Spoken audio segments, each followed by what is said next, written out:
The time, the place, the car, the bearded man. Yep, I'm off out to Mossley in transit phase right now. The fridge. I've done all that, let's get going.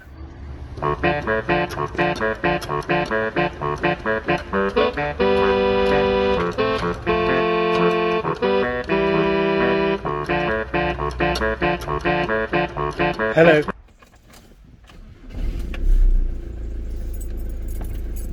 Yeah, it feels like ages since I've gone anywhere proper in the transit phase. Certainly long enough for me to forget just how much fuel it uses up. Oh, the good news is it's only £1.59 a litre. It's amazing how dirty the truck can get just sat in the yard doing nothing. It's such a dirty old thing, I feel like renaming it Wolf. The autumnal colours are rather fantastic. I like this time of year, even though I prefer it when it's summer. It's getting a bit bitey and cold, and going around are the viruses such as your colds and flus. Going into the supermarket and stifling your cough so people don't look at you, when all it is a cold. Lovely sheep. Do you think dogs have a sense of humour?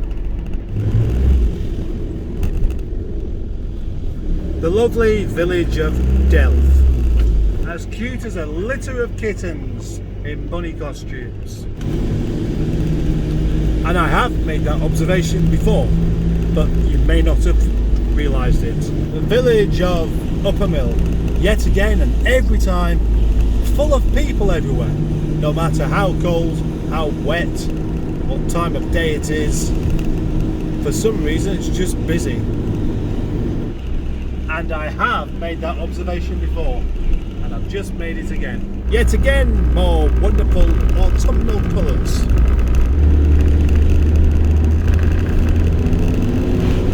I very much enjoy my trip over to Rover Revival. Not to see Craig, but I just like the ride. Seeing Craig's the downside of it. That is a bit special. And the following half an hour of this film cannot be showed because I forgot to record it. I was too busy chatting nonsense with Craig. AA and RAC proving disloyalty to both parties. If you're watching this, you may be wondering what's going on. You probably think that every time you see one of my videos. But let me try and explain something now. This car was once known as Project Adam. I bought it off of Craig last year, and then I sold it him back when I needed the money more than he did. It was a cracking car, 1.6k series, properly nippy. I was really impressed with it. It was just let down by a couple of things, namely rusty arches, the front and the back, and paint, although you can't tell while it's wet.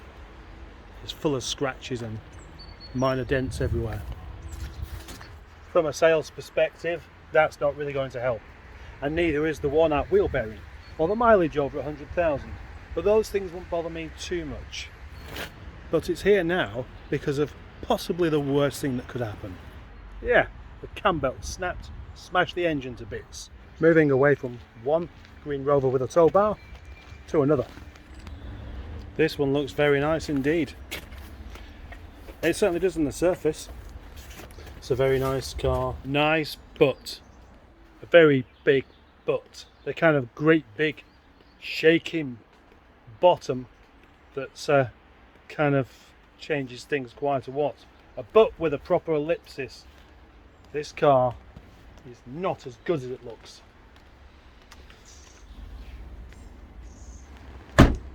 This car has some major issues, but it's rather unusual major issues as well.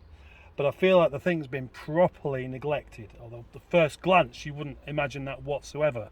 I'm not going to explain too much about this car today, but I'll just give you a little snippet of the kind of bodgery that's gone on with this interior trim. Any of these bits readily available, loads of people have them. I have about 4 cars worth. Yeah, look at this. That's the most horrible bodge job I have ever seen.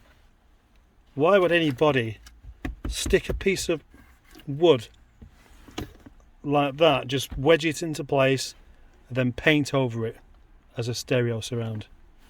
It's what a shame. Loads of MOT on it, and not even a particularly high mileage. I haven't really made anything that much clearer, have I, by talking about these cars? So basically the deal is, these are Craig's cars, and that's kind of the way they're staying. But they've come here to live and to be taken apart. So the 214 needs an engine, needs all that bodywork doing, and has got high mileage and needs a wheel bearing and stuff like that. It's not really worthwhile doing. 75, apparently the engine's okay. It's just there's a whole load of unusual bodges that have gone on with it that will mean it's going to have much more work done on it than you could possibly imagine. Looking at it, you'd never know. It's only when you start finding out why it's not working in the first place. Craig's taken this car on as a breaker, basically, because he's looked at it all, and the amount that it would cost to put back right is going to be rather high. These particular problems that I'm going to look at, if it's just that, then maybe it is worthwhile having a little mess with. But are there a load of other hidden complications? And my first impression of that car is whoever had it at some point really just didn't care about it whatsoever. So who knows? We'll find out soon.